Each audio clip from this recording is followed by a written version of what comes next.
Nunca contei ao meu filho que meu salário mensal é de R$ 100.000. Ele sempre me viu levar uma vida simples e discreta. Quando me convidou para jantar com os pais da esposa, decidi fazer um teste. Fingi ser uma mulher pobre para descobrir como tratariam uma mãe arruinada. Mas assim que atravessei a porta, eu estava parada em frente àquela porta de mogno maciço, com minha bolsa puída pendurada no braço, quando percebi que minha vida estava prestes a desmoronar. Não pelo apartamento luxuoso na Barra da Tijuca, não pelos lustres de cristal que eu enxergava através da janela, mas pelo jeito que meu próprio filho olhou para mim naquele momento, como se eu fosse um problema a ser resolvido, uma vergonha a ser escondida. Meu nome é Marta Lacerda, tenho 67 anos, cabelos grisalhos que insisto em prender num coque simples e uma vida inteira guardada em segredos que ninguém jamais imaginou. Naquela noite de sábado, vestindo minha blusa de algodão creme e a calça social preta que uso há 5 anos, eu estava prestes a descobrir quem realmente importava na vida do meu único filho. Rodrigo abriu a porta com um sorriso que não chegou aos olhos. Ele estava diferente, o cabelo engomado para trás, a camisa de linho italiano, o relógio que brilhava no pulso como um pequeno sol de ouro. Meu menino. O mesmo que eu embalei durante noites de febre, que segurei a mão no primeiro dia de aula, que chorou nos meus braços quando o pai morreu. Mas agora ele olhava para mim como um estranho avalia uma mercadoria duvidosa. "Mãe, você chegou", disse ele, e havia algo estranho na voz. Uma hesitação, um desconforto. "Cheguei, meu filho. Trouxe até um bolo de fubá que fiz hoje de manhã", respondi, erguendo a marmita de plástico com um sorriso que forcei nos lábios. Ele nem olhou para o bolo. Foi quando ela apareceu. Valdirene, a mãe da Bruna, minha nora. Uma mulher alta, de cabelos loiros oxigenados, unhas postiças vermelhas como garras, e um vestido tubinho azul marinho que devia custar mais do que meu aluguel. Ela me encarou de cima a baixo, com aquele tipo de olhar que congela o sangue. O olhar de quem classifica pessoas em categorias, e claramente eu não estava na categoria certa. "Rodrigo, querido", ela disse, ignorando completamente minha presença. "Sua mãe não poderia ter usado a entrada de serviço? É que hoje temos outros convidados importantes e... Bem, você entende. Senti como se tivessem arrancado o chão debaixo dos meus pés. A entrada de serviço. Como se eu fosse a empregada. Como se 67 anos de vida, de trabalho, de dignidade não valessem uma porta da frente. Olhei para Rodrigo esperando. Não, implorando. Que ele dissesse algo. Que me defendesse. Que lembrasse quem eu era, quem sempre fui. Mas ele apenas desviou o olhar, as faces corando levemente, e murmurou: "Mãe, é só para evitar constrangimento. O apartamento está cheio e..." Eu poderia ter gritado. Poderia ter jogado aquele bolo de fubá no chão de mármore e saído dali com a cabeça erguida. Mas algo dentro de mim, talvez curiosidade, talvez a necessidade doentia de confirmar meus piores medos, me fez engolir a humilhação como um comprimido amargo. "Tudo bem, meu filho", respondi, e minha voz saiu mais firme do que eu esperava. "Eu entendo", Valdirene sorriu. Não foi um sorriso gentil. Foi o sorriso de quem acabou de vencer uma batalha sem precisar lutar. Contornei o prédio, passando pelo jardim perfeitamente aparado, pelas câmeras de segurança que seguiam cada movimento meu, até encontrar a porta lateral. A porta dos funcionários. A porta onde entregas eram feitas, onde o lixo era recolhido, onde pessoas como eu, aparentemente, deviam entrar. A maçaneta estava fria quando a girei. E foi ali, naquele corredor apertado que cheirava a produtos de limpeza e a comida requentada, que eu comecei a entender a extensão da minha ingenuidade. Durante 34 anos, eu havia protegido meu filho de uma verdade que agora percebia ser um erro monumental. Nunca contei a Rodrigo que meu salário mensal é de R$ 103.000. Nunca revelei que trabalho como consultora financeira sênior para algumas das maiores empresas do Rio de Janeiro. Nunca deixei que ele soubesse dos investimentos que fiz, das propriedades que possuo, do patrimônio que construí tijolo por tijolo depois que seu pai morreu e me deixou sozinha com um menino de 15 anos e uma dívida de R$ 140 mil. Eu queria que ele aprendesse o valor do trabalho, que não dependesse de mim, que construísse seu próprio caminho. Então vivi numa casa simples no Meier, dirigi o mesmo Corolla por 7 anos, comprei roupas em liquidação e guardei minha verdadeira vida em sigilo absoluto. Mas naquela noite, caminhando por aquele corredor de serviço enquanto ouvia risadas vindas da sala de jantar, eu me perguntei: será que ensinei humildade? Ou apenas criei um filho que se envergonha da própria mãe? A cozinha estava vazia quando entrei. Ou quase. Uma moça jovem, uniformizada, arrumava taças de cristal numa bandeja. Ela me olhou com surpresa e depois com pena. Aquele tipo de pena que dói mais do que raiva. A senhora é a mãe do Dr. Rodrigo? Perguntou baixinho. Sou, respondi, e a palavra saiu como uma confissão de crime. Sinto muito, ela sussurrou, e então se virou rapidamente, como se tivesse dito algo proibido.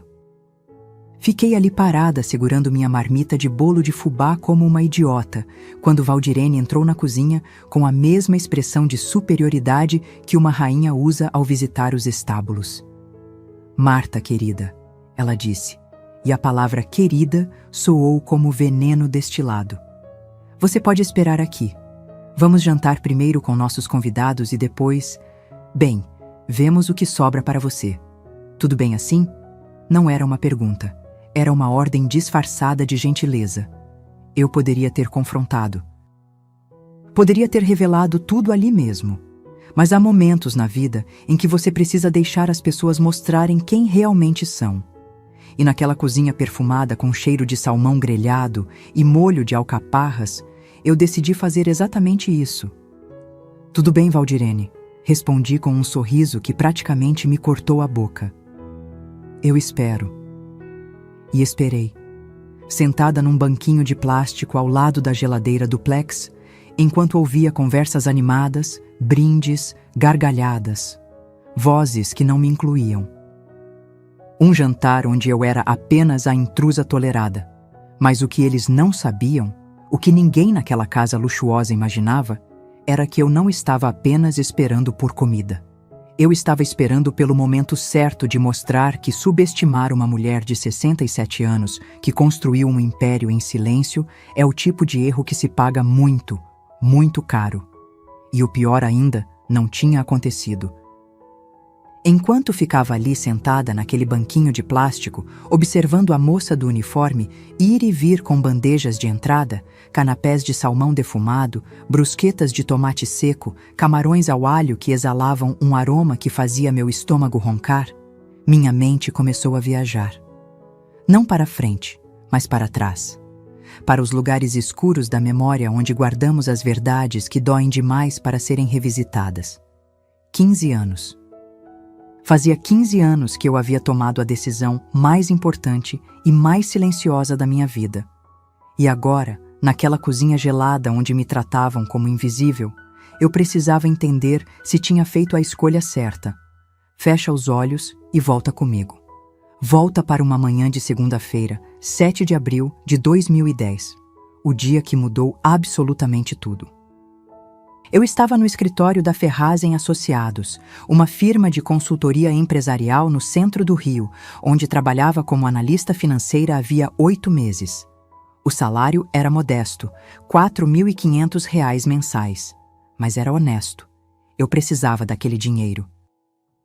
Meu marido, Juvenal, tinha morrido 3 anos antes de um infarto fulminante, me deixando com uma dívida hospitalar de R$ 140 mil e um filho de 15 anos que ainda chorava baixinho no travesseiro todas as noites. Naquela manhã, meu chefe, Dr. Augusto Ferraz, me chamou na sala dele.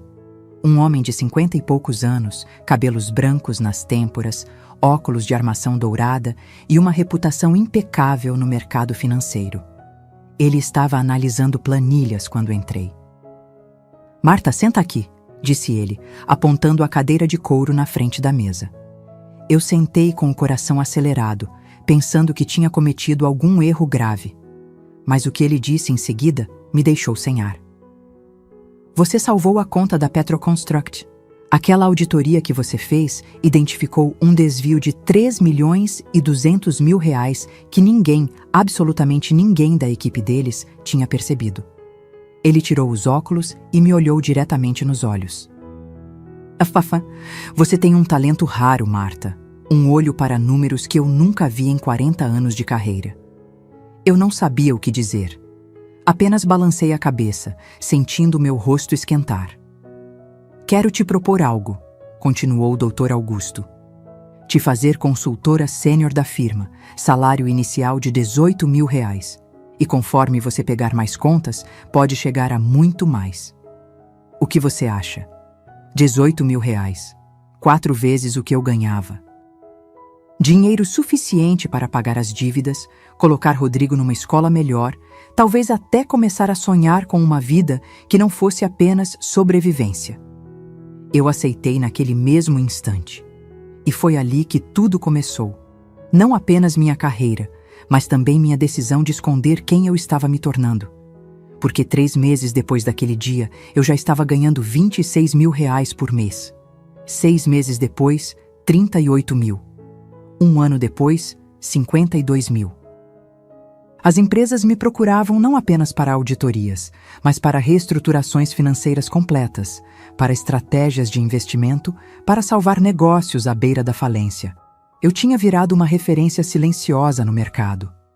Doutora Marta Lacerda, a mulher que consertava desastres financeiros e transformava empresas sangradas em impérios lucrativos. Mas quando eu voltava para casa, no meu apartamento de 2 quartos no Meier, tirava meu terno cinza e vestia uma camiseta velha, Rodrigo não sabia de nada disso. Eu contava para ele que trabalhava como assistente administrativa, que ganhava mais ou menos 6.000 reais, o suficiente para vivermos com dignidade, mas sem exageros. Por quê? Por que uma mãe esconderia seu próprio sucesso do filho? Porque eu tinha medo. Medo de que ele se acomodasse. Medo de que deixasse de lutar. Medo de que se tornasse dependente do meu dinheiro e nunca descobrisse a força que havia dentro dele. Eu tinha visto isso acontecer tantas vezes. Filhos de pessoas bem-sucedidas que viravam sombras inúteis dos pais, vivendo de mesadas e heranças, sem propósito, sem dignidade. Então escondi tudo. Continuei morando no mesmo apartamento simples. Dirigi o mesmo Corolla prata de 2018 até os bancos começarem a rachar. Comprei roupa em brechó e liquidação. Cozinhei feijão e arroz todos os dias. Mas nos bastidores, nos lugares que Rodrigo jamais viu, eu construí um império. Comprei um terreno em Jacarepaguá por 800.000 reais, que hoje vale 2.300.000. Investi em ações, em fundos imobiliários, em títulos do Tesouro. Abri uma conta bancária separada onde depositava 80% do meu salário todos os meses. Paguei as dívidas do Juvenal em 2 anos. E ainda sobrou. Aos 52 anos, eu estava rica. Não absurdamente rica, mas confortavelmente rica. Rica o suficiente para nunca mais precisar me preocupar com dinheiro. Rica o suficiente para poder escolher. E escolhi continuar fingindo que era pobre. Rodrigo se formou em administração numa faculdade particular. Eu paguei os 3.800 reais mensais durante 5 anos, dizendo que tinha feito um empréstimo consignado. Quando ele quis fazer um intercâmbio no Canadá por 6 meses, custando 87.000 reais, eu vendi umas economias antigas para bancar. Quando ele precisou dar entrada no primeiro apartamento, um kitnet em Botafogo, consegui um dinheiro emprestado, 95.000 reais, que entreguei a ele como se fosse uma fortuna reunida em anos de sacrifício. E era mesmo sacrifício, mas não o tipo que ele imaginava, o sacrifício de mentir todos os dias. De fingir dificuldades que não existiam, de ouvir meu filho dizer: "Mãe, não se preocupa, eu te ajudo quando eu crescer", enquanto eu tinha mais dinheiro na conta do que ele ganharia nos próximos 10 anos de trabalho. Eu achava que estava fazendo o certo. Achava que estava protegendo ele, ensinando valores, construindo caráter. Mas ali, naquela cozinha da Barra da Tijuca, sendo tratada como uma vergonha ambulante, eu comecei a questionar tudo. Porque talvez eu não tivesse ensinado humildade. Talvez eu tivesse apenas ensinado Rodrigo a me ver como inferior, como alguém que precisava ser tolerado, sustentado, escondido quando pessoas importantes apareciam. Ouvi uma gargalhada vinda da sala de jantar. Era a voz do Rodrigo. Ele estava rindo, livre, feliz, enquanto eu esperava na cozinha como uma mendiga. Meus olhos arderam, mas eu não permiti que as lágrimas caíssem. Não ainda. Porque se tem uma coisa que aprendi em 15 anos construindo empresas por trás dos panos, é que lágrimas são para depois da batalha. Durante a guerra você mantém os olhos secos e a mente afiada. A moça do uniforme voltou carregando pratos vazios. Ela me lançou outro daqueles olhares de pena e sussurrou: "Eles estão servindo o prato principal agora. Salmão ao molho de maracujá com risoto de limão siciliano. Deve estar delicioso", comentei, forçando um sorriso. "A senhora vai comer alguma coisa?", perguntou ela, genuinamente preocupada. "Quando me chamarem", respondi. Mas eu sabia que o que eles iam me servir não seria salmão, não seria risoto, seria sobras. Seria o que sobrasse depois que os convidados importantes tivessem se saciado. E foi exatamente isso que aconteceu. Quando Valdirene finalmente voltou à cozinha, trazia um prato de plástico descartável, daqueles de festa infantil, com restos de arroz branco, um pedaço pequeno de frango requentado e uma colher de purê de batata frio. "Aqui, querida", disse ela com aquele sorriso falso. "Infelizmente o salmão acabou, mas isso aqui está fresquinho." Olhei para aquele prato, para a comida que não era boa o suficiente para os convidados, mas que aparentemente era boa o suficiente para mim. E naquele momento, algo dentro de mim começou a rachar. Não era apenas raiva, era uma compreensão profunda e dolorosa de que eu havia falhado, não em esconder meu dinheiro, mas em ensinar meu filho a enxergar valor onde ele realmente existe. "Obrigada", disse pegando o prato e o garfo de plástico que ela me entregou. Comi cada garfada daquela comida requentada, cada pedaço de frango borrachudo, cada colherada de purê sem gosto. E enquanto comia, eu pensava. Pensava em quanto dinheiro eu tinha na conta. Pensava nas propriedades, nos investimentos, na vida inteira que construí nas sombras.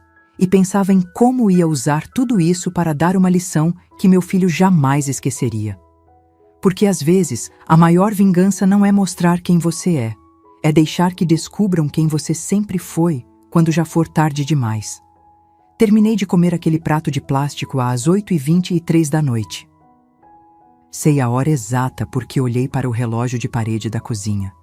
Um daqueles modelos modernos, minimalistas, que custam mais de R$1.000, mas que mal se consegue enxergar os ponteiros. Tudo naquela casa era assim, caro, mas vazio de significado. Guardei o garfo descartável dentro do prato e fiquei ali sentada, ouvindo as vozes que vinham da sala. Risos altos, conversas animadas sobre viagens para Punta Cana, sobre carros importados, sobre investimentos em Miami. E no meio de todas aquelas vozes, reconheci a do meu filho. Rodrigo sempre teve uma voz bonita, grave, firme, daquelas que transmitem segurança. Quando era pequeno, ele cantava comigo enquanto eu lavava a louça. Músicas do Roberto Carlos, que o pai adorava. "Como é grande o meu amor por você." Ele desafinava, mas cantava com tanta alegria que eu ria até doer a barriga.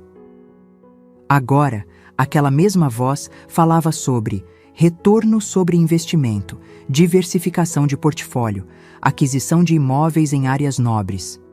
Palavras técnicas, palavras frias, palavras que não combinavam com o menino que chorava assistindo o Rei Leão e que dormia abraçado com um ursinho de pelúcia até os 12 anos. Quando foi que eu perdi meu filho? Não foi de repente. Nunca é. É como erosão. Você não vê a pedra se desgastando até que um dia olha e há um buraco imenso onde antes havia fundação sólida. Os primeiros sinais apareceram há uns 2 anos. Rodrigo tinha conseguido um emprego como gerente comercial numa construtora de luxo aqui no Rio. O salário era bom, 17 mil reais mensais mais comissões. Ele estava orgulhoso, e eu também estava. Finalmente, meu filho estava construindo algo por conta própria. Mas foi nessa época que as visitas começaram a diminuir. Antes, Rodrigo vinha me ver todo domingo. Almoçávamos juntos.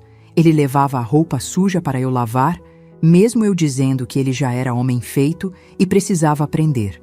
E conversávamos sobre tudo.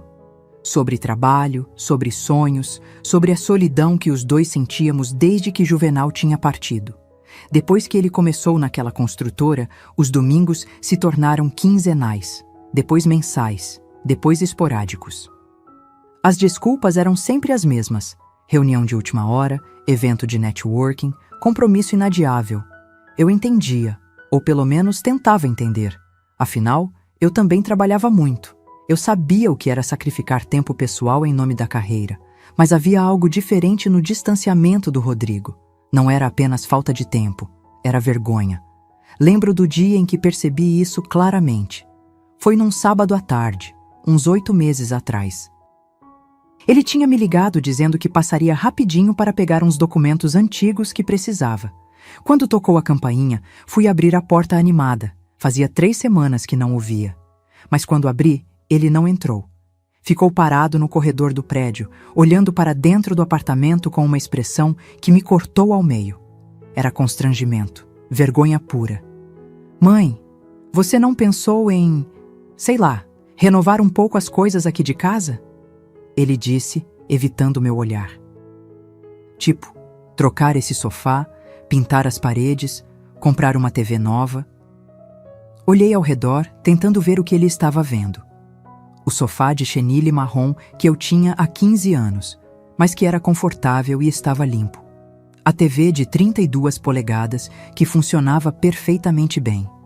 As paredes creme que eu mesma havia pintado 2 anos antes. O tapete de crochê que minha mãe tinha feito antes de morrer. Está tudo funcionando bem, meu filho, respondi confusa. Não preciso trocar nada. Ele suspirou. Aquele tipo de suspiro que as pessoas dão quando acham que você não está entendendo algo óbvio.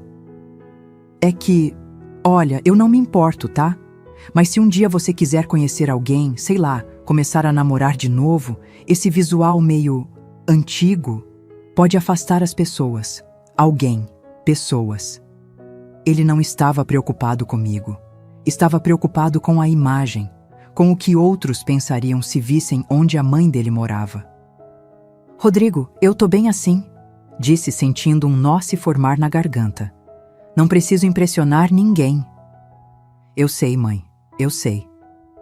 Ele entrou rapidamente, pegou o envelope com os documentos que eu tinha separado e saiu ainda mais rápido. Tenho que ir, reunião importante. A gente se fala. E foi embora, sem um beijo, sem um abraço demorado. Apenas uma visita protocolar de alguém cumprindo uma obrigação social.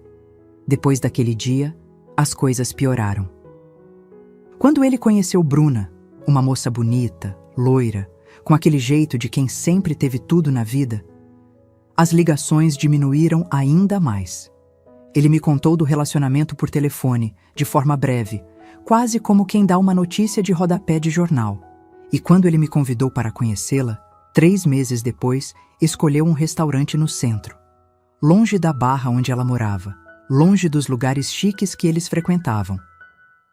Um restaurante simples, de comida a quilo, onde ninguém que eles conheciam jamais iria. Bruna foi educada naquele encontro. Sorriu, fez perguntas sobre minha vida, elogiou meu colar de pérolas falsas como se fosse genuíno. Mas eu via nos olhos dela aquela avaliação silenciosa que todas as mulheres reconhecem. Ela estava me classificando, me medindo, e eu claramente não estava à altura. 3 meses depois, eles noivaram. Rodrigo me contou por mensagem de WhatsApp. Uma mensagem curta. Mãe, pedi a Bruna em casamento. Ela disse sim. Te amo. Te amo. 2 palavras que costumavam vir acompanhadas de abraços apertados e agora chegavam digitadas apressadamente entre um compromisso e outro. O casamento foi pequeno. Intimista, como eles disseram. 20 pessoas apenas. Eu fui, claro. Usei meu melhor vestido, um azul marinho que eu tinha comprado numa promoção 5 anos antes. Sentei na segunda fileira porque a primeira era para os pais dela. Valdirene e Adalberto, um casal que parecia ter saído de uma revista de decoração. Perfeitos, polidos e completamente artificiais. Durante a festa, Rodrigo mal conversou comigo. Estava ocupado circulando entre os convidados, todos amigos da família dela. Executivos, empresários, gente com sobrenomes que apareciam em colunas sociais. Eu era apenas a mãe dele, a mulher de vestido azul marinho sentada no canto, comendo salgadinhos e fingindo que não estava completamente deslocada. Quando fui embora naquela noite, Rodrigo me deu um abraço rápido e sussurrou: "Obrigado por ter vindo, mãe."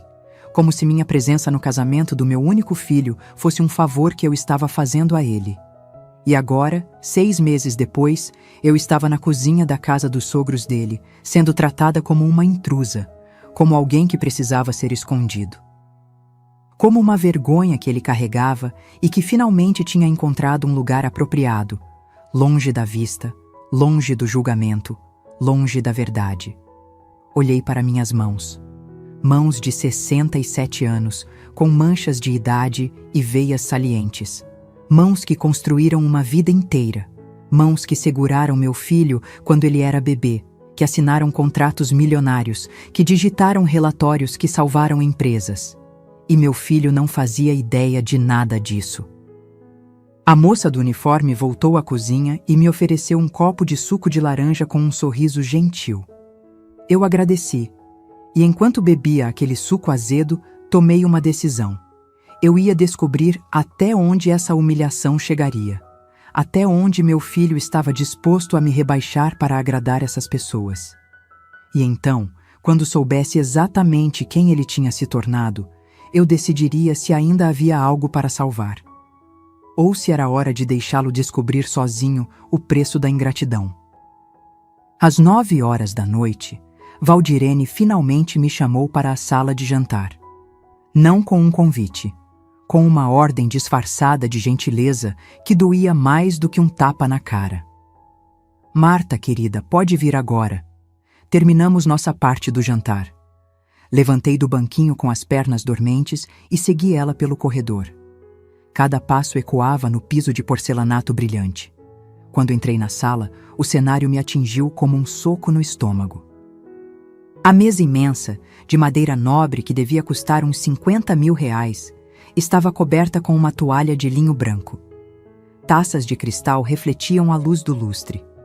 Pratos de porcelana com detalhes dourados estavam empilhados na lateral.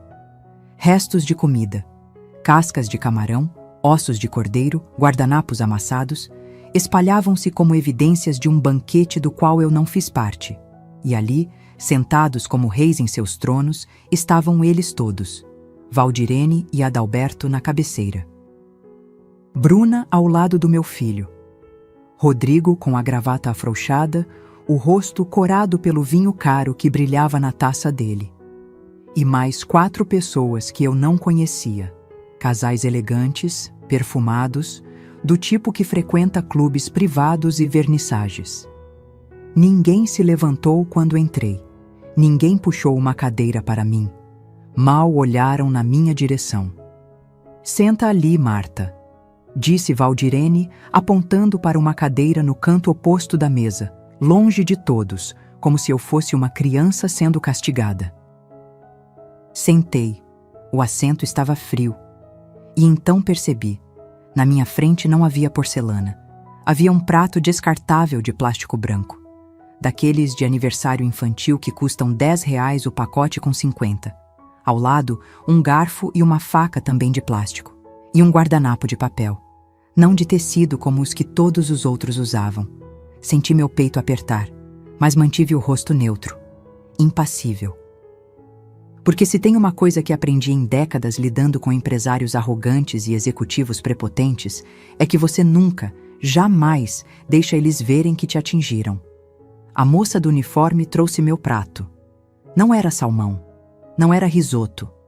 Eram sobras. Literalmente. Um pedaço de frango requentado, que tinha perdido toda a cor e textura, arroz branco empapado e 3 rodelas de cenoura cozida demais. Infelizmente não sobrou da refeição principal, disse Valdirene com aquele sorriso que não chegava aos olhos. Mas isso aqui tá fresquinho, viu? A Neuza acabou de fazer. Olhei para o prato. Depois olhei para a mesa. Para os restos de lagosta, de salmão grelhado, de legumes coloridos assados na manteiga. Sobrou. Claro que sobrou. Só não sobrou para mim. Obrigada, disse, e comecei a comer. Cada garfada era uma lição de humilhação. O frango estava seco, borrachudo.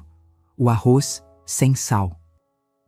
As cenouras pareciam serragem na boca. Mas eu mastiguei tudo devagar. Engoli cada pedaço, porque recusar seria dar a eles exatamente o que queriam, uma reação. E enquanto eu comia, eles conversavam. Não comigo, entre eles. Adalberto contava vantagens sobre um negócio de incorporação imobiliária que fechou. 380 mil reais de lucro em 3 meses. Valdirene falava sobre a viagem que planejavam para Paris em novembro. Primeira classe. Hotel 5 estrelas, 15 dias. Bruna mostrava fotos no celular de um closet que estava reformando. 80 mil reais só em marcenaria. E Rodrigo? Meu filho ria, comentava. Participava daquela conversa sobre luxo e ostentação como se tivesse nascido naquele mundo. Até que Valdirene olhou para mim, diretamente, com aquele olhar que classifica pessoas como quem separa lixo reciclável. Marta, Rodrigo me contou que você mora no Meier. Deve ser difícil, né? Aquela região. Ela pausou, deixando a palavra flutuar no ar como fumaça tóxica. Tão complicada. Antes que eu pudesse responder, Adalberto emendou. É que a gente sempre fala pro Rodrigo. Tem que ajudar a mãe, né? Botar ela num lugar mais adequado. Afinal, conforme a idade vai chegando, a gente precisa de mais conforto, mais segurança. Eles estavam falando de mim como se eu não estivesse ali, como se eu fosse um problema a ser resolvido, uma carga, um peso. Olhei para Rodrigo esperando que ele dissesse algo, qualquer coisa, que me defendesse, que lembrasse a eles que eu criei ele sozinha, que trabalhei 2, 3 vezes mais que qualquer homem para dar a ele tudo o que precisava.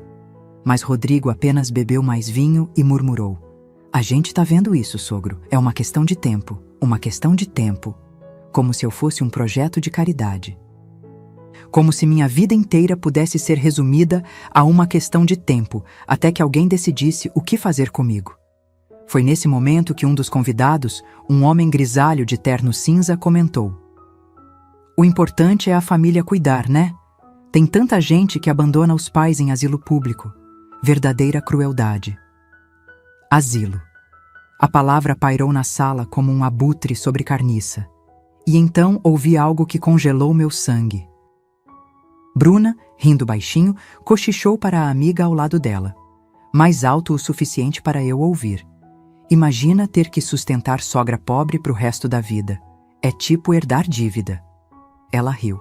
A amiga riu. E Rodrigo, meu filho, não disse absolutamente nada. Terminei de comer aquela comida horrível no silêncio mais pesado da minha vida. Agradeci educadamente. Levantei da mesa e voltei para a cozinha, onde Neuza, a moça do uniforme, lavava a louça com os olhos vermelhos.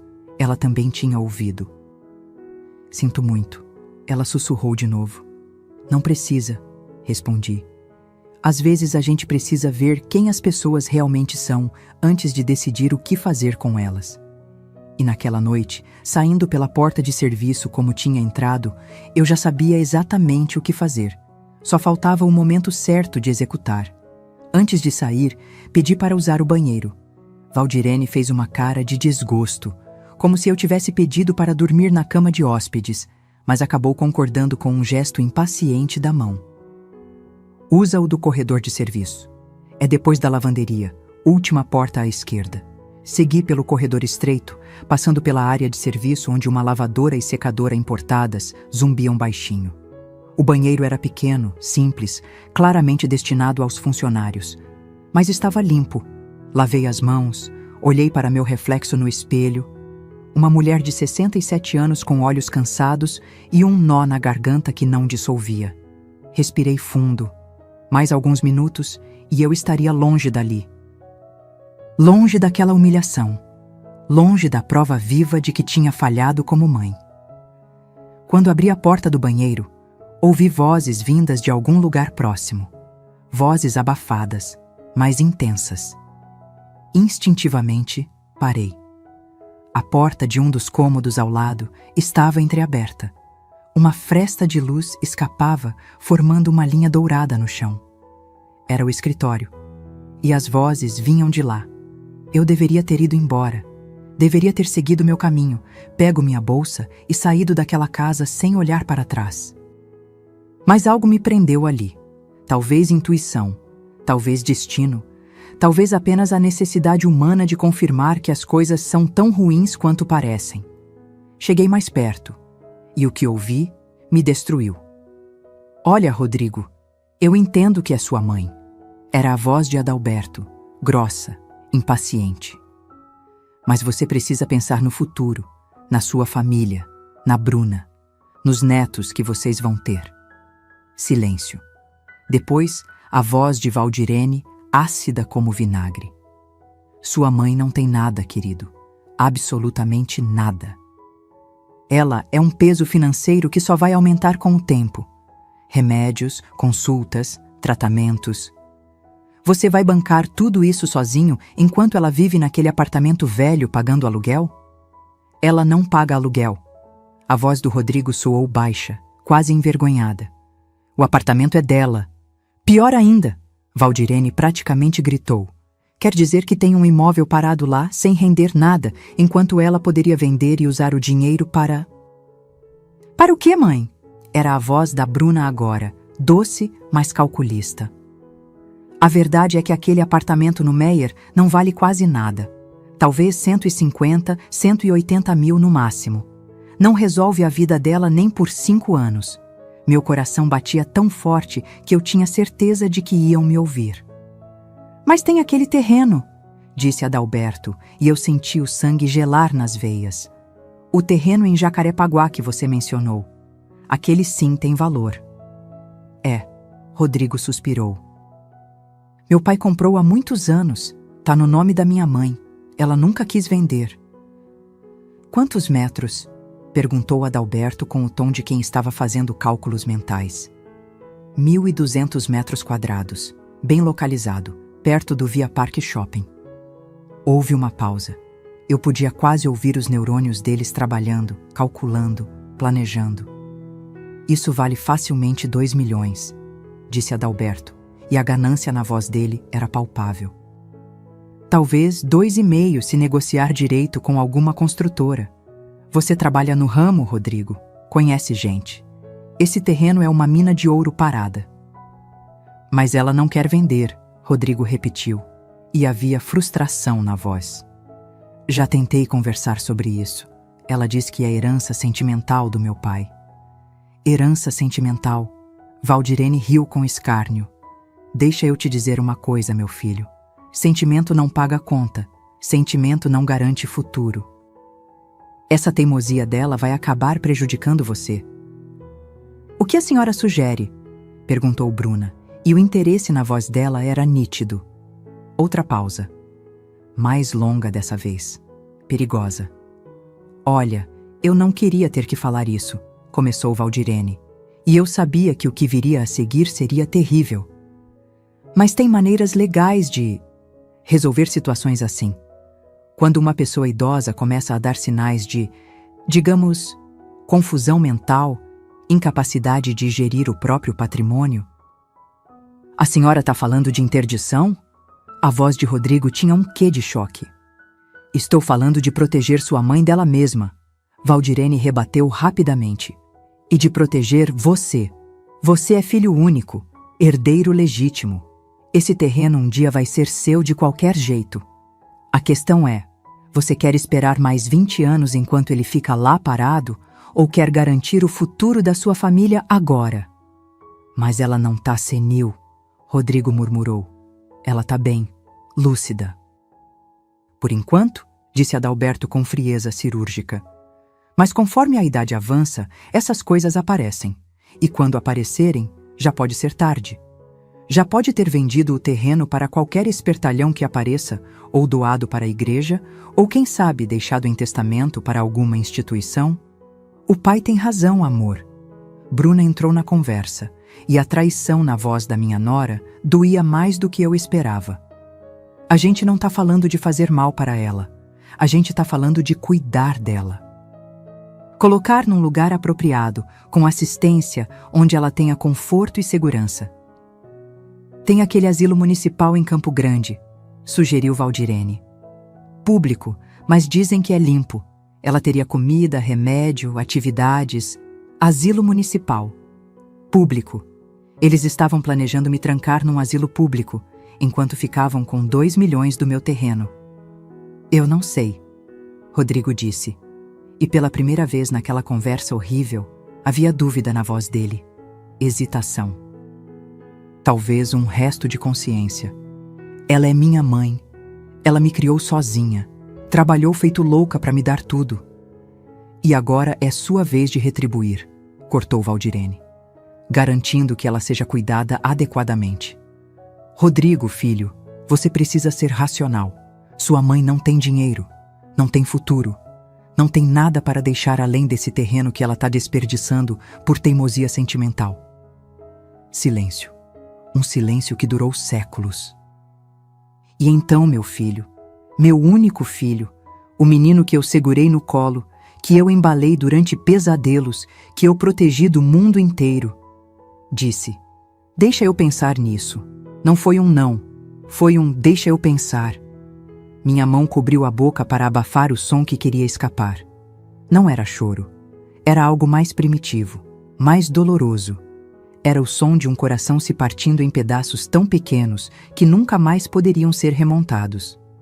Afastei-me daquela porta em silêncio. Atravessei o corredor. Peguei minha bolsa na cozinha e saí pela porta de serviço sem me despedir de ninguém, porque naquele momento eu não tinha mais um filho. Eu tinha um inimigo. O trajeto de Uber da Barra até o Meier durou uma eternidade. 52 minutos pressa no trânsito da linha amarela, mas cada segundo parecia dilatar, esticar, como se o tempo tivesse virado algo elástico e cruel. Eu estava sentada no banco de trás, com a bolsa apertada no colo, olhando pela janela sem ver nada. O motorista tentou puxar conversa 2 vezes, perguntou se eu estava bem, se tinha acontecido alguma coisa.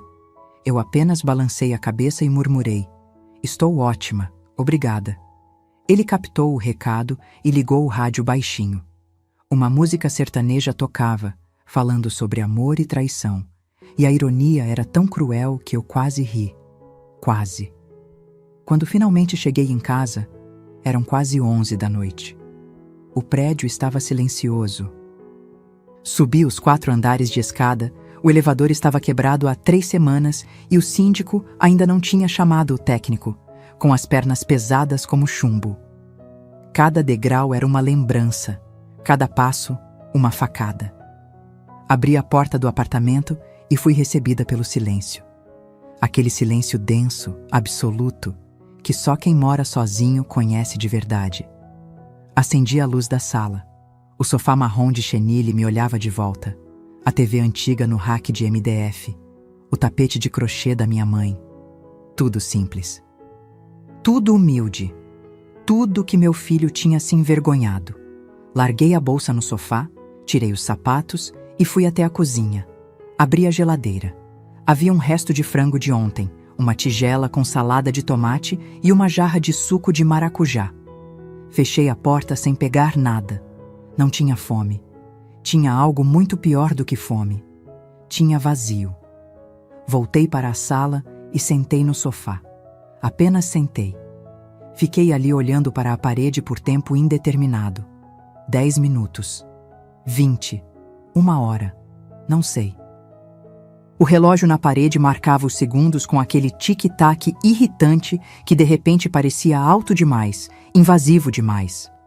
E foi então que comecei a chorar. Não aquele choro discreto, contido, de quem não quer incomodar.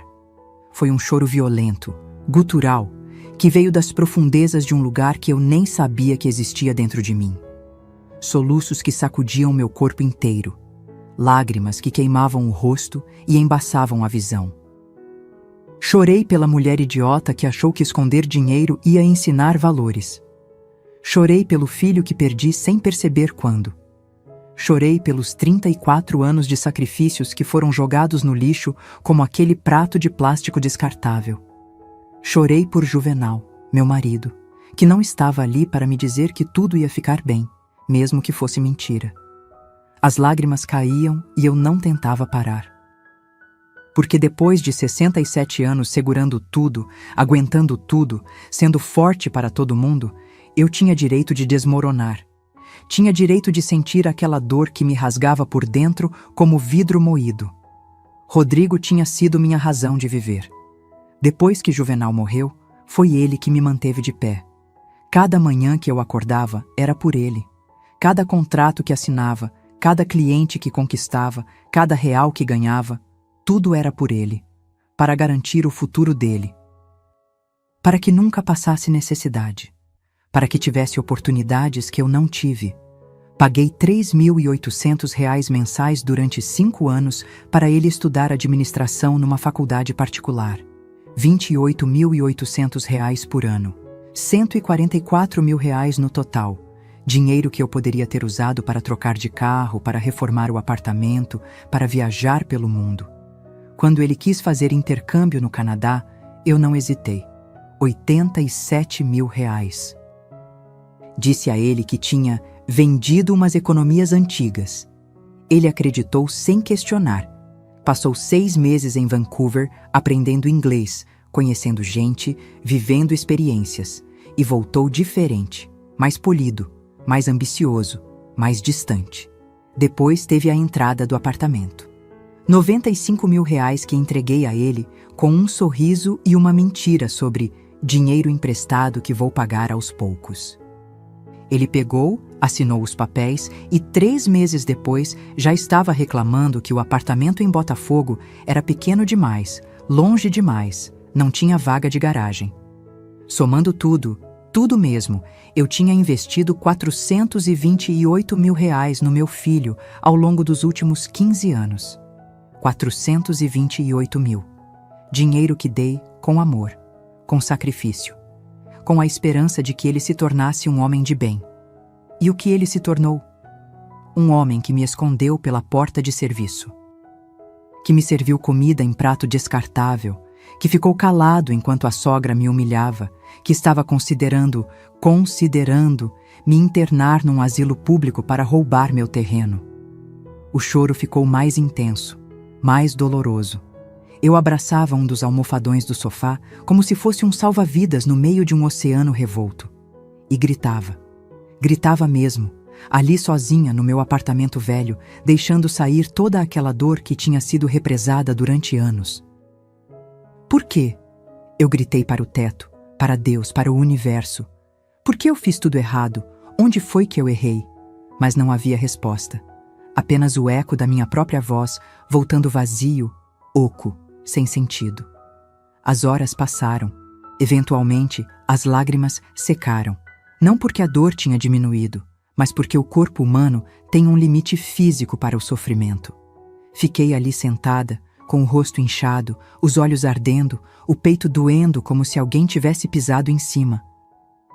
Eram 3h20 da manhã quando finalmente consegui me levantar.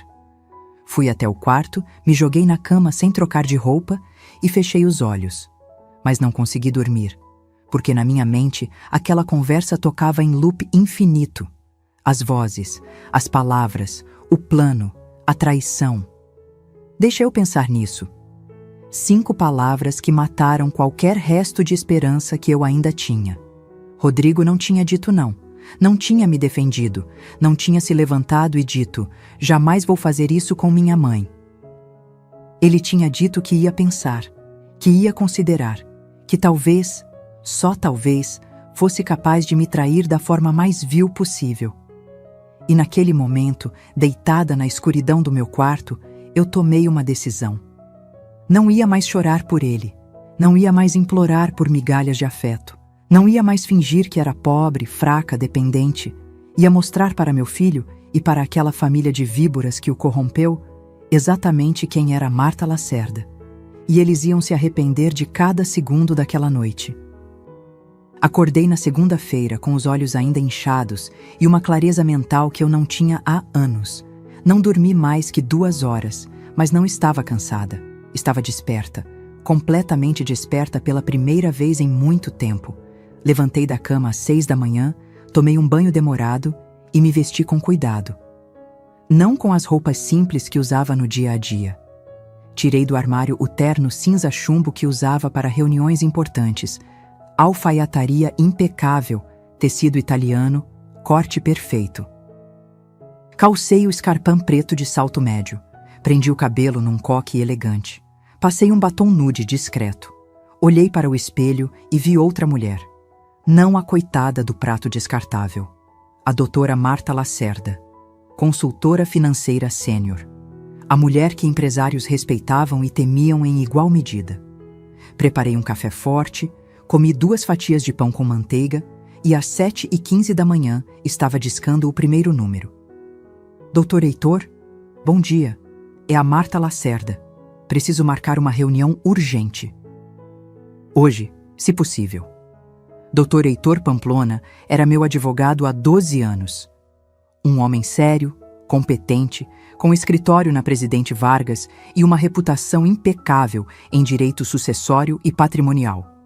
Conhecia cada detalhe da minha vida financeira, porque era ele quem estruturava meus investimentos e protegia meu patrimônio. Marta? Claro, claro. Aconteceu algo? A preocupação na voz dele era genuína. Aconteceu, respondi, e minha voz saiu firme como concreto. E preciso tomar providências imediatas. Marcamos para as 10 da manhã. Desliguei e fiz a segunda ligação. Silvia, é a Marta. Preciso de você hoje também, junto com o Dr. Heitor às 10. Traga todos os extratos dos últimos 15 anos, especialmente as transferências que fiz para o Rodrigo. Silvia Romero era minha contadora, uma mulher meticulosa, organizada, que guardava cada recibo, cada comprovante, cada centavo movimentado. Se eu tinha dado R$1 para meu filho, Silvia tinha o registro. Está acontecendo o que eu estava temendo? Ela perguntou baixinho. Silvia nunca tinha gostado da minha estratégia de esconder dinheiro. Dizia que era perigoso, que podia virar contra mim. Eu não escutei. E agora estava pagando o preço. Pior do que você imaginou, respondi. Mas vamos resolver isso. Fiz mais 3 ligações. Uma para o banco solicitando extratos completos, outra para o cartório confirmando a documentação do terreno em Jacarepaguá. E a última para a imobiliária que gerenciava 2 apartamentos que eu tinha comprado como investimento e que Rodrigo nunca soube que existiam. Às 9h40, eu estava entrando no escritório do Dr. Heitor, um prédio antigo, mas bem cuidado no centro. Subi de elevador até o 8º andar e fui recebida pela secretária com um sorriso profissional. Doutora Marta, pode entrar. Dr. Heitor está esperando. O escritório dele era exatamente como eu lembrava. Estantes de madeira repletas de códigos jurídicos, uma mesa imponente, diplomas nas paredes e aquele cheiro característico de papel velho e café forte. Dr. Heitor levantou quando entrei, me cumprimentou com um aperto de mão firme e apontou a cadeira de couro na frente da mesa. Silvia já chegou. Está na sala de reuniões preparando os documentos. Ele disse, me observando atentamente. Marta, você está bem? Parece que não dormiu. Não dormi, admiti. E não vou dormir direito até resolver isso. Contei tudo, cada detalhe daquela noite horrível, a porta de serviço, o prato descartável, a conversa que escutei, o plano de me interditar e roubar meu terreno, a traição do meu próprio filho. Dr. Heitor foi ficando cada vez mais sério conforme eu falava. Quando terminei, ele tirou os óculos, limpou as lentes lentamente e soltou um suspiro pesado. Marta, isso é grave, muito grave. Tentativa de apropriação indébita de patrimônio mediante interdição fraudulenta.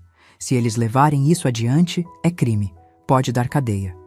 Eu sei, disse friamente, e vou me proteger. Ele abriu uma pasta e pegou uma caneta. Primeira coisa, vamos transferir o terreno. Você mencionou uma fundação? Quero criar uma fundação beneficente, expliquei. Em nome do Juvenal, meu falecido marido. A fundação vai receber o terreno como patrimônio inicial. E vai usar os recursos para construir casas populares ou financiar projetos sociais. Não quero vender, quero que sirva para algo maior. Dr. Heitor anotou tudo rapidamente. Perfeito, isso tira completamente o terreno do alcance de qualquer processo de interdição ou herança direta. Vou começar a estruturar hoje mesmo. Preciso de uns 15 dias para finalizar toda a papelada. 15 dias eu tenho, respondi. Segundo ponto, quero alterar meu testamento. Ele olhou para mim com aquela expressão de advogado que já viu de tudo, mas que ainda consegue se surpreender. Quer deserdá-lo completamente? Hesitei. Apenas um segundo, porque por mais traído que meu coração estivesse, ele ainda era meu filho. Ainda era o menino que eu tinha carregado no ventre. Mas então lembrei da voz dele dizendo, deixa eu pensar nisso. E a hesitação passou. Quero deixar para ele o equivalente ao que investi nele. R$428 mil. Nenhum centavo a mais. O resto vai para a fundação e para projetos sociais que vou definir com você. E quanto é o resto? Perguntou o Dr. Heitor. 2.400.000 em investimentos, 380 mil em poupança e renda fixa, 2 apartamentos que valem juntos 700 mil, e o terreno que vale aproximadamente 2.300.000, total 5.800.000 reais. O silêncio que se seguiu foi pesado. Doutor. Heitor me olhou com uma mistura de respeito e incredulidade. Marta, seu filho não fazia ideia de nada disso? Nenhuma ideia, respondi, e havia amargura na minha voz. Eu quis que ele fosse humilde, que trabalhasse, que não dependesse de mim. Mas o que eu criei foi um homem que se envergonha da própria mãe porque acha que ela é pobre e inútil. Silvia entrou na sala nesse momento, carregando uma pasta gorda com documentos. Ela me cumprimentou com um abraço apertado, coisa rara nela, e espalhou os papéis sobre a mesa. Está tudo aqui, disse ela. Cada transferência, cada pagamento, faculdade, intercâmbio, entrada do apartamento, ajudas mensais que você mandava quando ele reclamava que estava apertado. Tudo documentado, datado, com comprovantes bancários. Olhei para aqueles papéis, para aqueles números. 428 mil reais em 15 anos. Uma fortuna dada com amor. Desperdiçada em ingratidão. Terceiro ponto, continuei, olhando para Dr. Heitor. Quero um documento formalizando que cortei qualquer tipo de suporte financeiro ao Rodrigo a partir de hoje. E quero que fique registrado o motivo. Podemos fazer isso, ele concordou. Mas, Marta, posso te dar um conselho? Claro. Não faça isso no calor da emoção. Pensa mais alguns dias, conversa com ele. Dá uma chance para que... Ele teve 34 anos de chances. Cortei, e minha voz saiu dura como pedra. Eu dei amor, dinheiro, oportunidades, e ele retribuiu me escondendo pela porta de serviço e planejando me roubar. Não há mais conversa possível, Dr. Heitor. Só há consequências. Ele assentiu devagar e voltou a anotar. Passamos 3 horas naquele escritório, estruturando a fundação, alterando o testamento, preparando procurações específicas, organizando documentos, protegendo cada centavo do meu patrimônio. Quando saí de lá ao meio-dia, eu não era mais a mulher destroçada da noite anterior. Eu era uma fortaleza e estava pronta para a guerra. Porque se meu filho queria me tratar como inimiga, então inimiga ele teria. e essa inimiga conhecia cada vulnerabilidade dele. Passei os 3 dias seguintes em silêncio absoluto. Não liguei para Rodrigo. Não mandei mensagem. Não dei sinal de vida. Deixei que ele pensasse que eu tinha engolido a humilhação e seguido em frente, como sempre fiz. Como a mãe obediente, paciente, que nunca reclama de nada. Mas por trás desse silêncio, eu estava construindo algo. Uma armadilha tão perfeita que, quando fechasse, não haveria escapatória. Na quinta-feira à tarde, liguei para o Rodrigo. Deixei o telefone tocar 6 vezes antes que ele atendesse. E quando atendeu, sua voz tinha aquele tom de quem está ocupado demais para falar com a mãe. Oi, mãe. Tudo bem? Desculpa não ter ligado, tá corrido aqui no trabalho. Trabalho. Como se fosse desculpa para tudo. Tudo bem, meu filho, respondi, e forcei minha voz a soar frágil, cansada. Eu precisava falar com você sobre uma coisa. Silêncio do outro lado. Um silêncio tenso. Que coisa, mãe? Respirei fundo, como se estivesse reunindo coragem. É que eu ando me sentindo meio confusa ultimamente, esquecendo coisas. Ontem fui ao mercado e quando cheguei em casa não lembrava o que tinha ido comprar. E tem essas contas, esses papéis todos do apartamento, do terreno. Tá tudo tão complicado. Fiz uma pausa, deixando a preocupação pairar. Acho que tô ficando velha mesmo, Rodrigo. Eu podia quase ouvir os neurônios dele trabalhando do outro lado da linha. A engrenagem girando. O plano sendo ativado. Mãe, não fala assim, ele disse, mas havia algo na voz dele. Interesse. Você tá bem, sim. É só cansaço. Mas olha, se você está preocupada com essas coisas de papel, de documentos, eu posso te ajudar. Posso dar uma olhada, organizar tudo para você. Lá estava. A isca tinha sido mordida. Você faria isso por mim? Perguntei, fingindo alívio genuíno. Eu ia me sentir tão mais tranquila, sabendo que você tá cuidando disso. Claro, mãe, é só isso. Deixa comigo. Ele estava animado agora, quase empolgado. Que tal a gente marcar um almoço? Final de semana eu tô apertado, mas segunda-feira eu consigo. A gente conversa com calma sobre tudo. Segunda-feira. 5 dias para ele preparar os documentos, consultar os sogros, talvez até conversar com algum advogado corrupto. 5 dias para ele achar que tinha ganhado. Segunda tá ótimo, filho. Mas será que não pode ser num lugar bonito? Fiz minha voz soar quase infantil. Faz tanto tempo que não almoço num restaurante bom. Domingo passado foi... Bem, foi meio desconfortável para mim. Me senti meio deslocada. Ouvi ele engolir seco. Culpa. Boa. Que sentisse. Claro, mãe. Vou marcar num lugar legal. Deixa comigo. Te busco em casa às 11h30? Pode ser, meu filho. Muito obrigada. Você é tão bom para mim.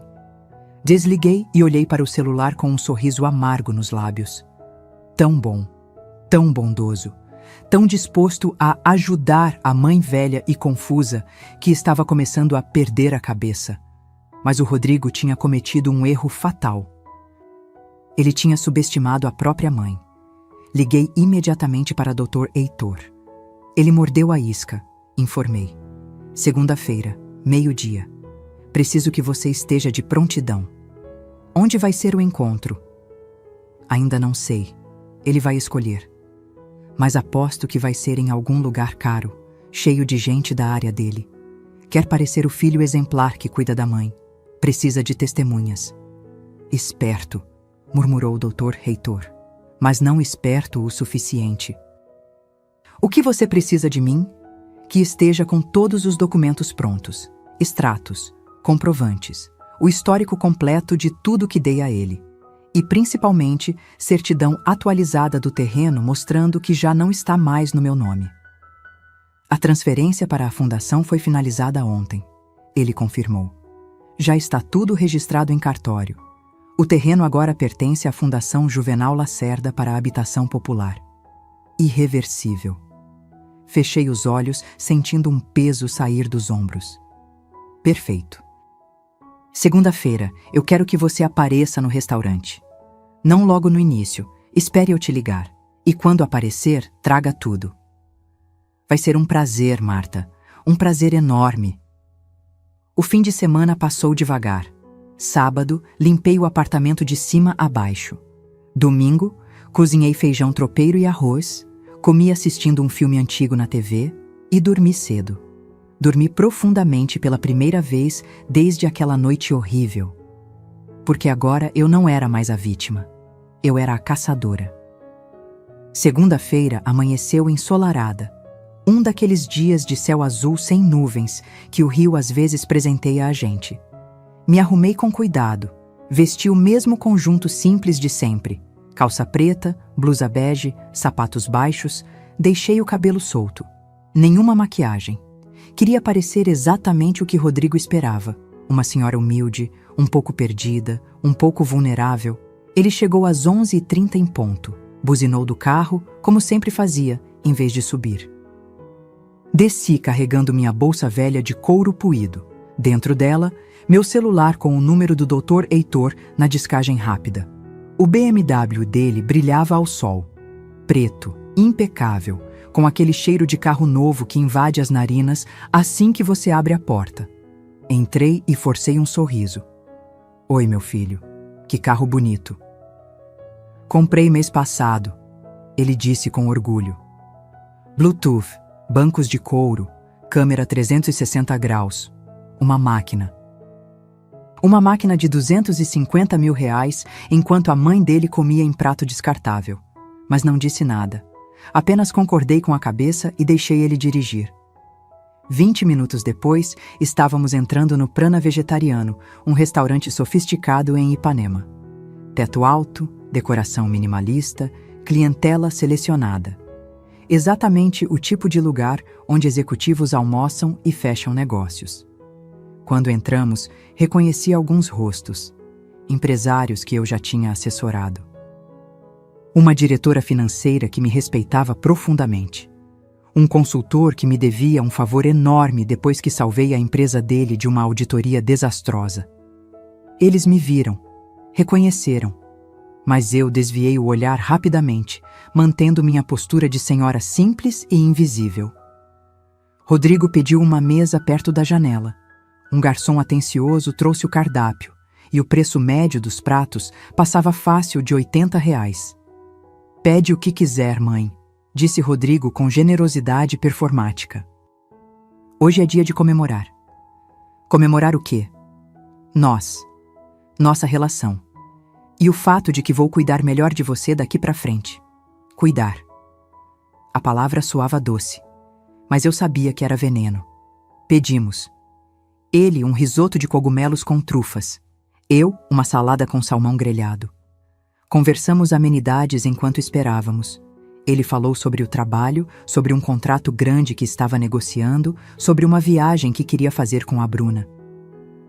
E então, enquanto comíamos, ele disse: Mãe, trouxe uns papéis aqui para você dar uma olhadinha. Nada demais. Só uma procuração simples para eu poder ajudar você com as coisas burocráticas. Banco, contas, essas coisas. Assim você não precisa se preocupar mais. Ele tirou um envelope da pasta que tinha trazido. Dentro, folhas impressas. Texto pequeno, técnico, cheio de jargões jurídicos. Peguei os papéis e fingi que lia, mas já sabia o que estava ali. Procuração irrevogável, ampla. Dando a ele controle total sobre meu patrimônio. Parece complicado, murmurei, com a voz trêmula de propósito. Não é não, mãe. É padrão. Só assina aqui embaixo. Vou cuidar de tudo para você. Olhei para meu filho, para o homem em que ele tinha se transformado. E naquele momento senti uma tristeza profunda. Não por mim, por ele, porque ele estava prestes a perder algo que nunca mais conseguiria recuperar. Antes de assinar, disse baixinho: Tem uma coisa que preciso te contar. Ele franziu a testa. Que coisa, mãe? Peguei meu celular, disquei, esperei 2 toques. Dr. Heitor, pode vir agora. E então olhei para Rodrigo com um sorriso que não tinha mais nada de frágil. Vou te contar quem sua mãe realmente é. A expressão no rosto do Rodrigo mudou instantaneamente. Confusão, depois desconfiança. Ele olhou para o celular na minha mão, depois para mim, tentando entender o que estava acontecendo. Mãe, que história é essa? Quem é, doutor? Heitor, meu advogado. Respondi calmamente, guardando o celular na bolsa. Ele já está a caminho. Deve chegar em uns 10 minutos. Rodrigo piscou várias vezes, como se estivesse tentando processar uma informação que não fazia sentido. Seu advogado?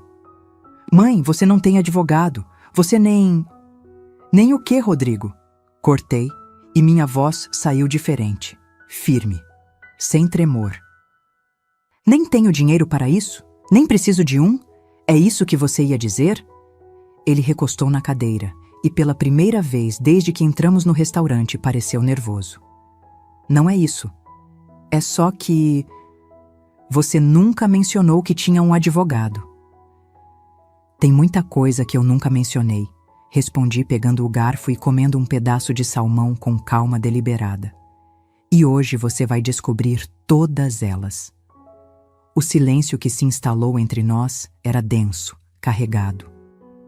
Rodrigo mexia no risoto sem comer, os olhos fixos em mim como se estivesse vendo uma estranha. Você sabe o que é engraçado, filho? Comecei, limpando a boca com o guardanapo de tecido.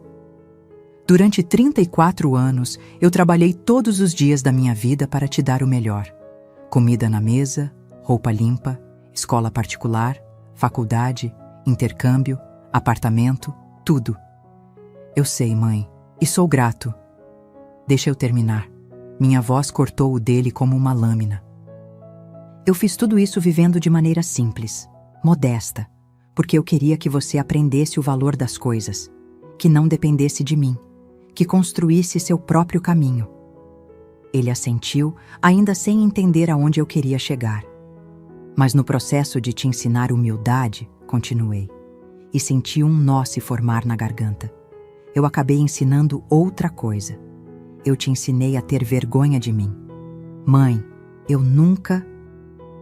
Me fez entrar pela porta de serviço, disse, e cada palavra saiu pesada como chumbo.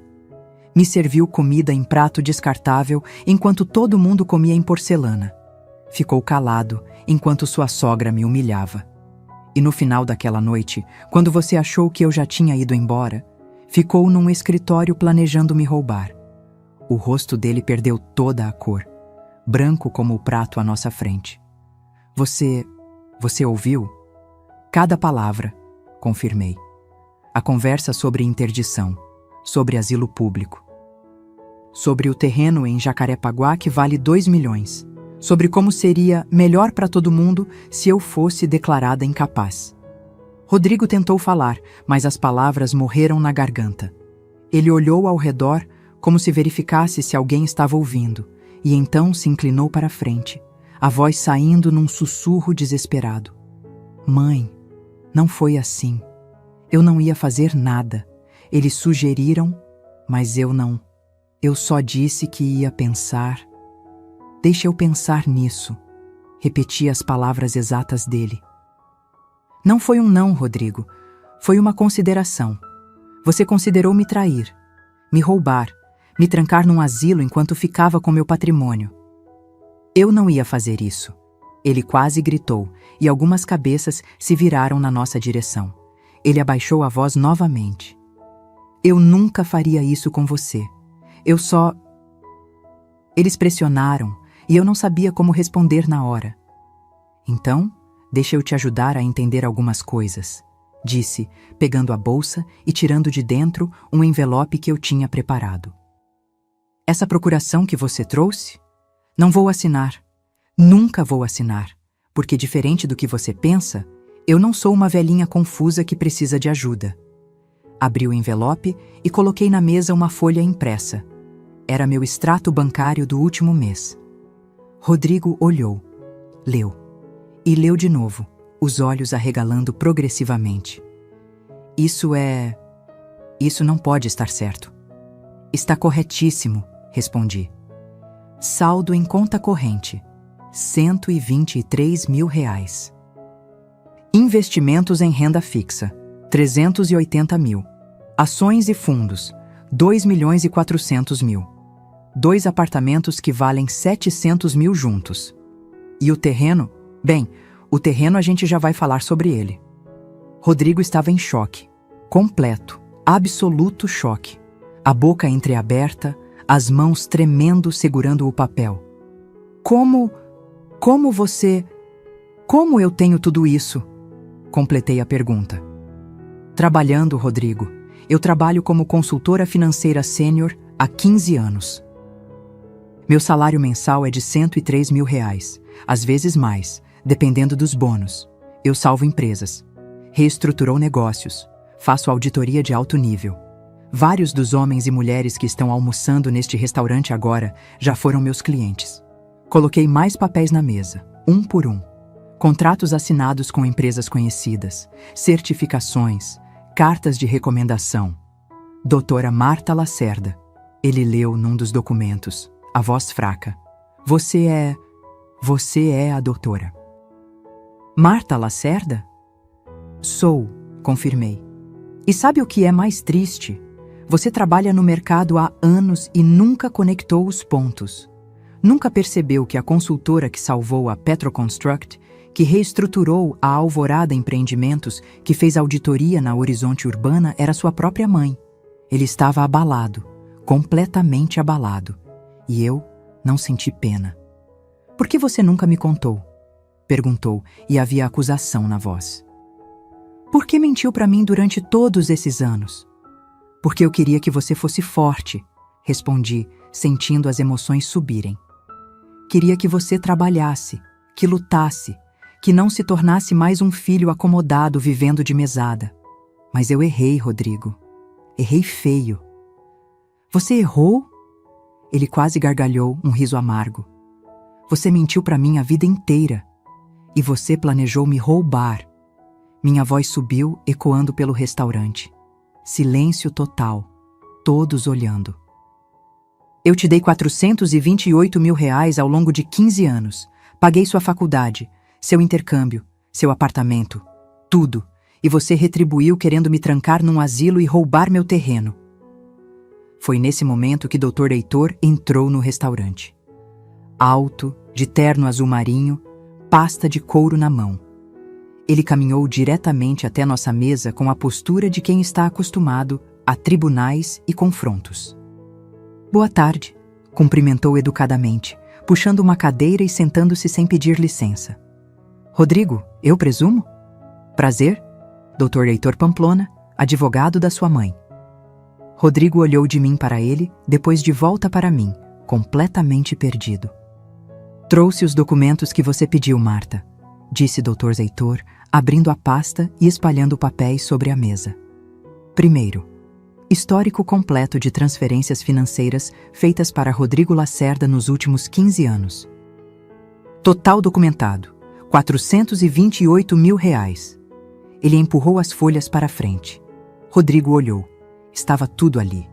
Cada transferência, cada ajuda, cada mentira sobre empréstimo consignado. Segundo, continuou o Dr. Heitor, certidão atualizada do terreno em Jacarepaguá. Como você pode ver, o imóvel não está mais no nome da doutora Marta Lacerda.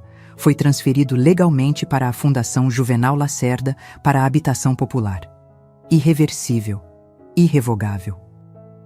Rodrigo pegou o documento com mãos trêmulas. Leu, e seu rosto ficou cinza. Você doou o terreno? Doei, confirmei. Pro nome do seu pai. Para fazer algo que ele sempre sonhou. Ajudar pessoas de verdade. Construir casas populares. Dar dignidade para quem precisa. Não deixar nas mãos de gente gananciosa e ingrata. Terceiro e último. Dr. Heitor pegou mais um documento. Novo Testamento da doutora Marta Lacerda, registrado em cartório na última sexta-feira. Rodrigo Lacerda receberá como herança o valor exato que sua mãe investiu nele, 428 mil reais. O restante do patrimônio, estimado em 5 milhões e 800 mil reais, será destinado à fundação e a projetos sociais. O silêncio que se seguiu foi absoluto. Rodrigo olhava para os papéis como se fossem uma sentença de morte. E, em certo sentido, eram. A sentença da ganância dele. Mãe, ele começou, a voz quebrada. Eu nunca realmente ia... Não importa mais, cortei. O que importa é que você considerou. Você olhou para mim naquela noite, me viu como um peso, como um problema, como algo descartável. E isso eu não posso perdoar. Levantei da cadeira. Doutor Heitor fez o mesmo. Peguei minha bolsa, minha dignidade e olhei para meu filho pela última vez. A conta do almoço é por sua conta, disse. Afinal, você queria parecer o filho generoso, né? E saí daquele restaurante com a cabeça erguida, sob o olhar de dezenas de pessoas que finalmente tinham visto quem eu realmente era. Uma mulher que não precisava de ninguém, muito menos de um filho que só a queria morta em vida. Os 3 dias seguintes foram os mais estranhos da minha vida. Não porque algo dramático tenha acontecido. Pelo contrário, foi justamente o silêncio que me surpreendeu. Rodrigo não ligou, não mandou mensagem. Não apareceu na minha porta implorando perdão ou gritando acusações. Nada. Silêncio absoluto. Mas a vida ao redor continuou se movendo. E as consequências do almoço no prana vegetariano começaram a se desenrolar como peças de dominó caindo uma após a outra. Na terça-feira de manhã, recebi uma ligação de Beatriz Fonseca, diretora financeira da Alvorada Empreendimentos, uma das empresas que eu havia assessorado 2 anos atrás. Ah, Marta, que história foi aquela no prana? Tá todo mundo comentando, ela disse, e havia admiração genuína na voz dela. Você colocou seu filho no lugar dele, bem na frente de meia dúzia de executivos. Virou lenda. Eu não sabia se ria ou se ficava constrangida. Não foi minha intenção criar espetáculo, Bia. Mas criou. E sabe o que mais? Aquele seu filho trabalha na Megacorp Construções, né? Pois é. O diretor-presidente estava almoçando lá também. Ouviu tudo. E não gostou nem um pouco. Meu estômago apertou. O que você quer dizer? Quero dizer que a Megacorp tem uma política rígida sobre conduta ética e valores familiares. Faz parte da imagem deles. Um gerente comercial planejando roubar a própria mãe não é exatamente o tipo de funcionário que eles querem representando a empresa. Desliguei o telefone alguns minutos depois com uma sensação estranha no peito. Não era alegria, não era tristeza. Era apenas vazio. Na quarta-feira, Silvia apareceu no meu apartamento sem avisar, trazendo uma garrafa de vinho e um sorriso de orelha a orelha. Você precisa ver isso, disse ela, abrindo o notebook na mesa da cozinha. Olha o que chegou hoje de manhã. Era um e-mail da Receita Federal. Notificação de auditoria fiscal para Adalberto Mendes Carvalho e Valdirene Costa Carvalho. Investigação de sonegação fiscal e movimentação financeira irregular. Olhei para Silvia com os olhos arregalados. Você fez isso? Eu não fiz nada, ela disse com um sorriso inocente demais para ser verdadeiro. Apenas enviei algumas informações que chegaram ao meu conhecimento. Sabe como é, né? Cidadania, responsabilidade social. Que tipo de informações? Bem, pode ser que eu tenha descoberto que a construtora do Adalberto tem 3 empresas fantasmas. Pode ser que essas empresas tenham recebido pagamentos milionários sem nota fiscal. E pode ser que tudo isso esteja muito bem documentado e tenha ido parar na mesa de um auditor amigo meu. Fechei os olhos, sentindo uma onda de algo que não conseguia nomear. Justiça? Vingança? As duas coisas misturadas? Silvia, você não precisava... Precisava sim. Ela cortou. Séria agora. Aquela gente ia te destruir, Marta. Ia roubar você, te trancar e dormir tranquila depois. Gente assim não merece misericórdia. Merece exatamente o que está recebendo. Na quinta-feira, recebi uma ligação que eu não esperava. Era Bruna. Dona Marta? A voz dela estava diferente, pequena, assustada. A senhora pode conversar comigo? Depende do assunto, respondi friamente. É sobre o Rodrigo. Ele foi demitido, perdeu o emprego e a gente tá com problemas, muitos problemas. Problemas como? Ela hesitou. Depois disse, a voz embargada. Meus pais estão sendo auditados pela Receita. Tem um monte de gente indo na empresa revirando tudo. Meu pai tá desesperado. E o Rodrigo não arranja emprego em lugar nenhum. Ninguém quer contratar ele depois do que aconteceu. A história se espalhou. Deveria sentir pena, mas não sentia. E você quer o que de mim, Bruna? Quero pedir desculpas. Em nome dele também. A gente errou. Errou muito. A senhora não merecia... Ela começou a chorar. Por favor, a senhora pode conversar com ele? Pode perdoar? A gente precisa da senhora. Não tem mais ninguém. Não tem ninguém, repeti lentamente. Engraçado. Vocês tinham eu. Tinham uma mãe que daria a vida pelo filho, que trabalhou 30 anos em silêncio para proteger ele. Mas eu não era boa o suficiente. Era pobre, humilde, uma vergonha. A gente sabe disso agora. A gente sabe que errou. E eu sei que não quero mais fazer parte da vida de vocês, disse, e a firmeza na minha voz me surpreendeu. Rodrigo fez escolhas. Vocês fizeram escolhas. Agora vivam com as consequências. Desliguei antes que ela pudesse responder. E foi naquele momento, com o telefone ainda quente na mão, que algo dentro de mim finalmente se rompeu. Mas não de dor, de libertação. Passei os próximos 2 meses dedicando meu tempo à fundação. A Fundação Juvenal Lacerda cresceu mais rápido do que eu esperava. Fechamos parceria com a prefeitura para construir 50 casas populares no terreno de Jacarepaguá. Criamos um programa de microcrédito para mulheres empreendedoras. Estabelecemos um fundo de bolsas de estudo para jovens de baixa renda. E descobri que fazer o bem dói menos do que guardar rancor. Em outubro, 3 meses depois daquele almoço, recebi uma carta, manuscrita. Reconheci a letra de Rodrigo imediatamente. Abri com as mãos tremendo. Mãe, não espero que você leia isso. Não espero que responda. Só preciso escrever.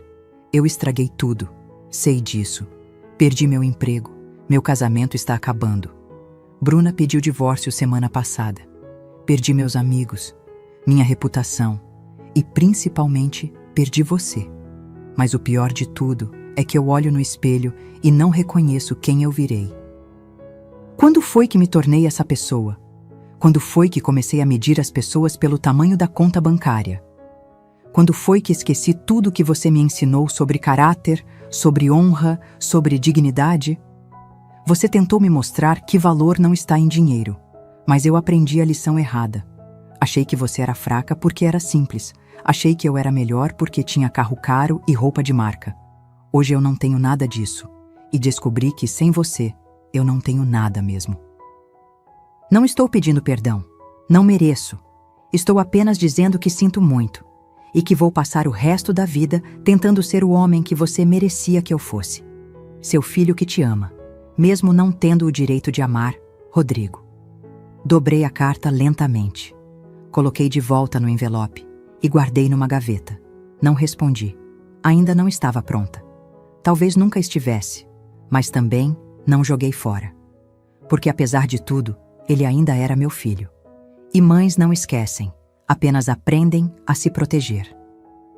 Em novembro, viajei para Lisboa, sozinha. Algo que sempre quis fazer, mas nunca tive coragem. Fiquei num apartamento pequeno no bairro Alto. Caminhei pelas ruas de calçada portuguesa, comi pastéis de nata, bebi vinho verde em terraços com vista para o Tejo. E numa tarde de céu alaranjado, sentada num café em Alfama, brinquei com um copo de vinho tinto e pensei em tudo que tinha acontecido. Perdi um filho. Ganhei uma vida. Perdi a ilusão de família perfeita. Ganhei a certeza de quem eu realmente era. Uma mulher forte, independente, que não precisava de validação, que construiu um império nas sombras e agora podia finalmente viver na luz. Voltei ao Brasil em dezembro. A fundação já tinha aprovado 60 projetos. 200 famílias seriam beneficiadas no ano seguinte. E meu nome verdadeiro, estava sendo reconhecido não como mãe de alguém, mas como quem eu sempre fui. Doutora Marta Lacerda. A mulher que salvava empresas e agora salvava vidas. Na véspera de Natal, o telefone tocou. Era Rodrigo. Deixei chamar até cair na caixa postal, não por crueldade, mas porque ainda não era a hora. Talvez um dia eu respondesse. Talvez um dia conseguisse olhar para ele sem sentir a facada da traição. Mas não hoje. Não agora. Hoje eu brindava a mim mesma. A mulher que fui, a mulher que me tornei, a mulher que finalmente aprendeu que o maior amor não é aquele que você dá aos outros. É o amor que você tem coragem de dar a si mesma. Se esta história tocou seu coração, se você já viveu algo parecido ou conhece alguém que precise ouvir que está tudo bem em se colocar em primeiro lugar, deixe seu comentário.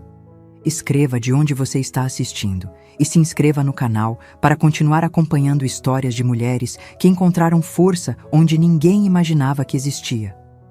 Porque a verdadeira riqueza não está no que você possui. Está no que você não permite que lhe seja tirado, principalmente sua dignidade. Fim.